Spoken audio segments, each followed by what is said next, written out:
As the world changes, technology allows us to connect with people all over the planet without leaving our bedrooms. BNN Anchor Zach Clark takes you inside the homes and lives of those that are on the forefront of what is happening in our everyday lives and beyond. Now, for a closer look at our world, let's go inside Zach's bedroom for another bedtime story. We are joined now by Dr. Trey Malone, an agricultural economist from Michigan State University. Hey, Dr. Malone, thanks for the time. We appreciate it. Yeah, sure. Glad to be back. I guess I should be in my bedroom too. I apologize. Didn't get the memo. No, it looks way. I told you before we hit record, it looks way cooler on your end. Trust me. And you and I have spoken before about this, and this is what you do. We've heard about the supply chain a lot lately. I won't use the air quotes because it is a real thing when it comes to food and the ability to get food, no matter if you're a restaurant or a consumer. What are the most pressing problems, and on a scale, how concerning are they? And really, how concerning may they get in the near future? I know it's hard to speculate with everything up in the air, but do you have a trajectory path that you can envision? Well, so the first thing to keep in mind is that, I know that the phrase supply chain has been kind of a more novel recent thing, but everything you ever buy has a supply chain. Even if you lived in the middle of the Upper Peninsula in a cabin by yourself, you're relying on some supply chain somewhere. Now, some are maybe more scary than others because so food and agriculture is one of those that comes to mind immediately, considering less than 1% of Americans are directly engaged in farming, and yet 100% of Americans are directly reliant on farming. And so because of how important that essential service is to Americans and how disconnected we've become in the last century, it's absolutely normal and rational for us to kind of respond in this kind of panicky mode that we've seen in the last few months. Do you think that the average American, you said 1% of Americans are farmers. I can't imagine what number would have been 50 years ago or 100 years ago. And I know you don't have to imagine what it would have been. More than half. There you go. Do you think the average American realizes the disconnect that you just spoke of, and that they can contextualize that? Because I got to tell you, I'm not surprised by the number, but I've just never thought of it. Yeah, well, I think you're right. People don't think about it, and that truly is a testament to the system. So the example that I always give is when my dad was a kid, he always got an apple in his stocking at Christmas. And so when I was a kid, we also got an apple in our stocking at Christmas. It was a red delicious apple, so it looked really nice and pretty, but it didn't taste great compared to some of the other apples that were on the market. Now, the reason my dad did it was because when he was a kid in rural Kansas, it was a big deal to get an apple, regardless of what kind of apple it was, in the middle of winter. We just didn't have these supply chains that would allow us to buy these things.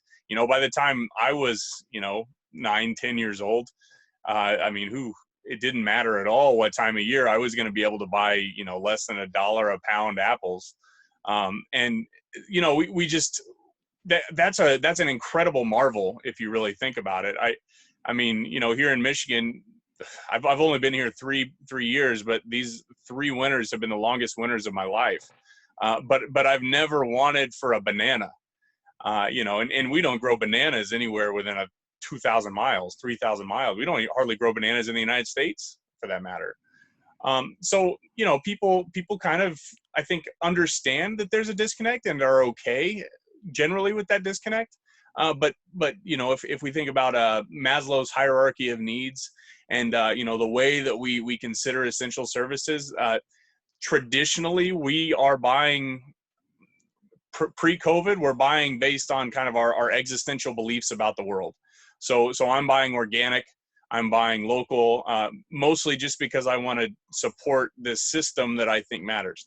Now we're buying because we think we need it to survive, which is different. Right. Well, absolutely. I think for the most part, many Americans and many people across the globe are not used to, I know this is going to sound stupid, but eating for survival. We eat as a luxury, right? If I ate for survival, I wouldn't be fat. There's just no doubt about it, no matter what I was eating or what I was doing, right? And so I wonder if going forward, we always think about what will change, what's going to stick with us as this goes on. After 9/11, I've got to take my shoes off and I've got to get screened before I go into an airport. That's never going to go away. It may change in how they do it, but it's always going to be like that. And I wonder if people will respond in the way they shop going forward, like you said, I shop because I believe in fair trade. I shop because I believe in bottom dollar. Now I'm shopping because I have to. And so do you think that people will revert? And if so, when, and is part of that going to be when they'll be allowed to revert? Well, I did probably sidestep your question about the long-term implications for the supply chain of food in the United States. And, the reason I did is because it is kind of up in the air at some level, but I do think that the one driving point that I've been trying to make, especially in the last few weeks, is that we can all still find access to 3 square meals a day. Now, can we afford it? Well, that's a different question, right? So prices that were announced this week have increased on food. So the CPI price index suggests that in April, there were certain meat items especially that increased significantly in price. And so for those of us that can afford to pay the high dollar price for our poultry, that's great. But for those of us that are looking for kind of access to cheap proteins, that's not so great. Those high prices are probably going to be with us for some time. I don't think we're going to, if there was one thing that probably is under threat for our standard normalcy, it's the $1 McChickens. It's the ability for us to receive these very cheap animal proteins in the short term.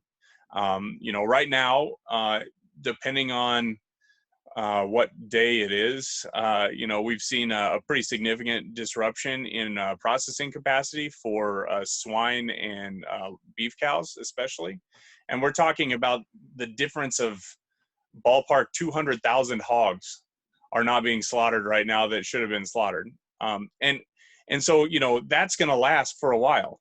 That's not something that just, tomorrow, all of a sudden we can grow more hogs. It takes 6 months to raise a hog.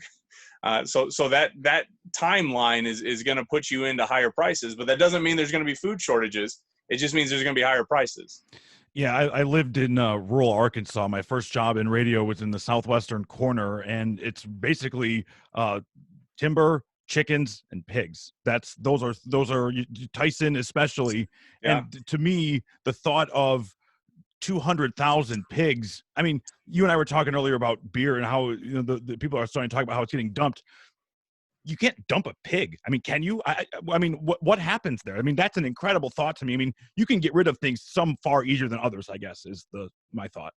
Well, I mean, we've seen story after story about euthanizing animals, and that's something that I can promise you no farmer does lightly. They exhaust every alternative before they euthanize an animal.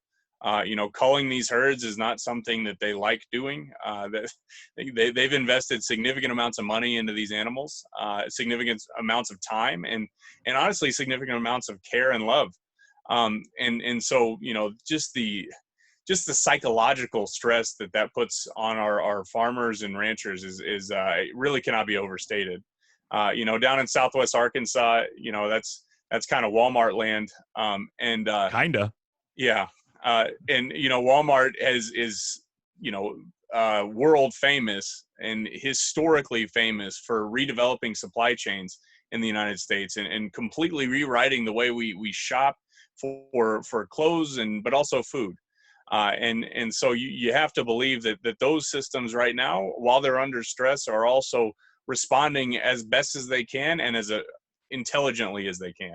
Yeah, you talk about creating a supply chain or whatever. I mean, I've been to Benton, Arkansas, and they've created their own ecosystem of companies from all around the world that are right there, so they can tend to every need. And so, as I hear you talk, Dr. Malone, are there things that consumers can do at the store to not only help themselves, but to help everybody, right? I mean, I know that right now it's look out for number one. We're in a crisis, but you think about toilet paper, right? I mean, I need toilet paper. Do I need all the toilet paper? No. Sure. And is it better for everybody if I don't buy all the toilet paper? Yes. So can we take non-toilet paper examples and put them into context of meat or something like that?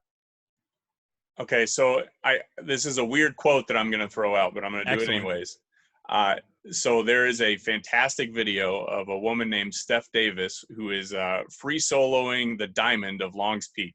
So free soloing means she's climbing this rock face. It's a sheer 1,000-foot rock face without any ropes. And so the video is just absolutely, it's harrowing and it's incredible to watch.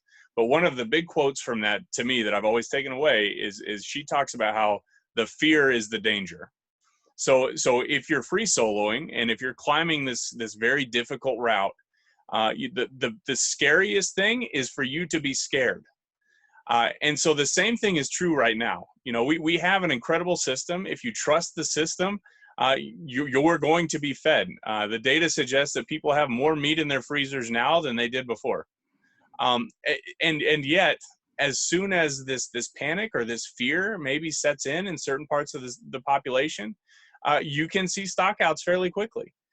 You know, we have a system that is incredibly resilient and built for standard consumption practices. And those standard consumption practices are fairly predictable, honestly. You know, for as much as we like to think that we're unpredictable people, our general trends and behaviors are literally my job to try to understand.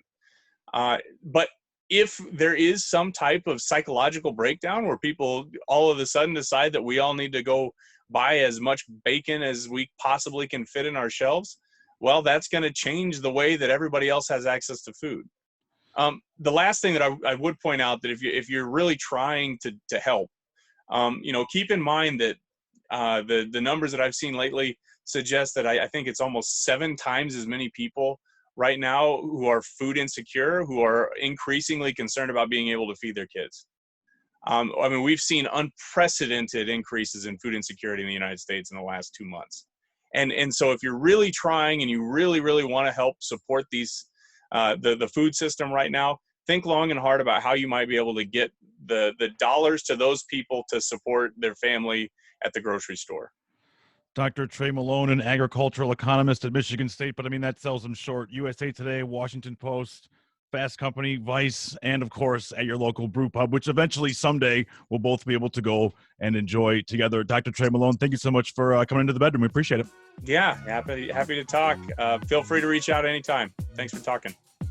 Make sure to follow us on TikTok and Twitter for daily BNN news and sports updates. And subscribe to our YouTube channel so you won't miss BNN's bedtime stories. This has been a presentation of the Bedroom News Network.